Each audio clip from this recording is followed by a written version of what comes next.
Turn our attention to Conor. And I know I touched upon it earlier on in the show and the press conference and how he performed in it. There's always this perception that because Chris is so articulate and clever and cunning and manipulative and strong and does to people that most people can't do, shuts up Eddie Hearn, puts people in their place. I thought Conor came across very well in that press conference. I thought he was very calm. I thought he was very lucid. I mean, obviously, it might have been a little bit disconcerting to find out that his father wanted to get in a shower with him, but he corrected that pretty quick. Yeah. I thought we did well. I thought he was very measured, very calm, different Conor. Well, I thought, yeah, and I think that was because he was emotional, Simon, if I'm totally honest. I think that in light of what just happened, it subdued him with what happened with Ricky Hatton. You know, he come in with a Man City shirt on. You could see the kid was visibly emotional.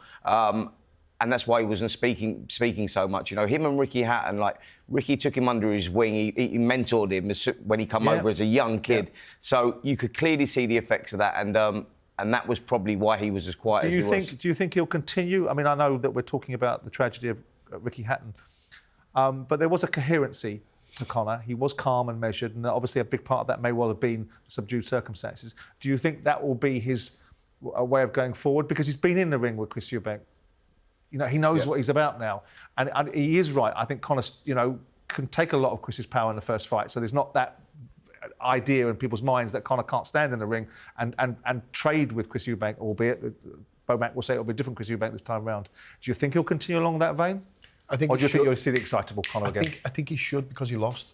And there's no shame in that. It was a hell of a fight, as I said, but when you lose a fight and you go into the rematch, you can't be the one standing shouting the odds or, you know, you lost. And I saw Chris, I don't watch many press conferences, and as you just mentioned, I'd probably rather get a shower with me dad than watch some of them, because some of them are pretty boring. But this one, I watched the replays, I watched the highlights, I've seen what he was saying, and Chris openly says in it, you know, you lost, you do know that you lost, and I don't understand, like, the victory tour. The kid's just had a night of his life in Tottenham Hotspur Stadium, being paid the biggest payday of his life. You can expect him to enjoy himself a little bit, but you would be more subdued if you lost the first fight, and you would be the quieter fighter. And I think this will suit Conor Benn to help him in his preparations, because he's the underdog, he's the smaller man, let's say, and he lost the first fight, so he has a lot to prove in his fight, but he's relatively younger and less miles on the clock than Chris Eubank. I mean, I'm not surprised Chris said that about Victory Tour, because it's another way to get a dig in, and I think it's 100%. A clever dig. Yeah.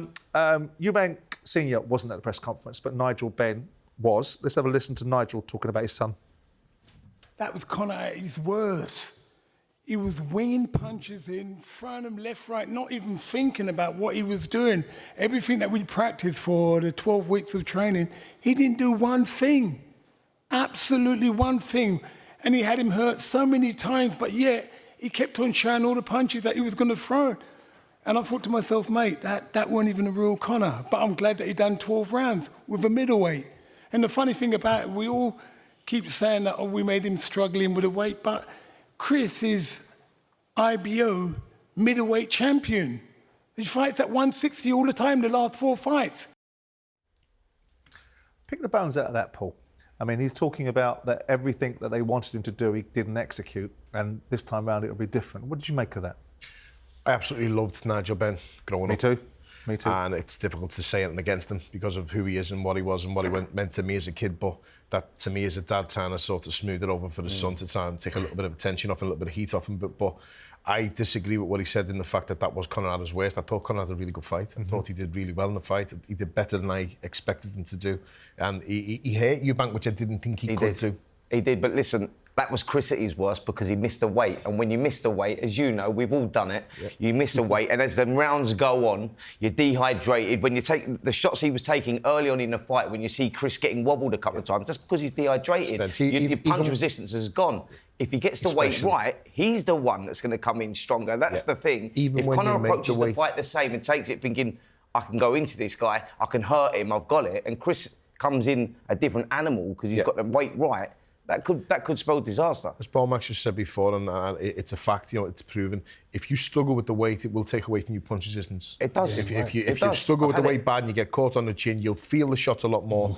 And if Bomac's right in what he's saying, that Chris will do the weight properly this time, then it's a different fight. Absolutely. But do you think that Conor will set himself up differently? Do you think it's a case of Conor approaching the fight and doing a different thing, or doing the same things but better?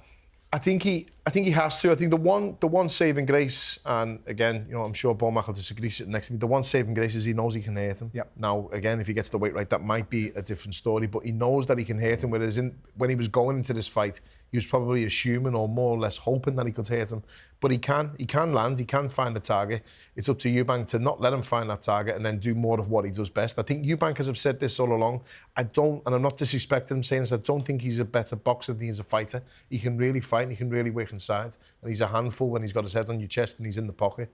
Boxing-wise, I think that's where Conor will have the better chance of landing from a distance. But up close and personal, I think it's Eubank's all day. Yeah, I think Conor has to approach the fight pretty much the same. He's got to take it straight to Chris. He's got to try and get on his chest because that's where he was getting success last time. Chris, for me, I think he's more effective on the outside. When boxing Conor, I think if he works behind that jab more, he's much more effective. But it's in the DNA. It's like his old man, like you say. His jab's brilliant. His jab is brilliant, but he's tough, man, and he can tough it out. And that's where he kicks on. He boxes early, kicks on late, and I think that's where he gets success. It's a strange question for me to ask you, but I'm going to ask it anyway, Bomac. Is there any way you can see that Conor Benn beats your guy? No, I can't, for the simple fact that it's hard to beat the guy that already didn't beat you. I mean, I can see that Chris is beating him at everything: the press conference, the stare downs, the fight. To me, he got his number, and I think he's going to be in a better position coming into this next fight because Chris know what to expect out of Ben. Well, mate, talk to us a little bit about that, right? So, it really starts now. The fight starts now because it's all about the psychological approach and the mental approach and getting inside and recognising the buttons you got to press, etc., etc. Chris is a master at that, and he knows how to press the buttons with Conor, right? But it all starts right now. Yeah, it does. It starts as soon as when they start negotiating. It starts in the back and forth, social media, press conferences, stare downs. It all starts there. Conor's wiser now, though, isn't he? I mean, we've gone past the idea of Chris being able to call him a drug cheat forever and a day. That's all moved on now. That situation has been and gone. So it'll be interesting to see what the narrative is. What do you like about Conor? When you're looking at Conor as a fighter, what do you like about what he does that you will be saying to Chris you need to look out for? That's funny because, man, you asked me that question, and I really don't know him. I've probably seen him fight one time, and I just heard in the media that he's failed 2-3 drug tests, and that was it. I never really paid no attention to him because he's over here, and I'm over there. But you will be now. You'll have seen the first fight. I've seen the first fight, and he's a tough dude. That dude is tough. Moving up from, what is he, like 47? Yeah, 47 to coming up to 60. Chris is a big 160. And if Chris rehydrate right, he'll come in even bigger.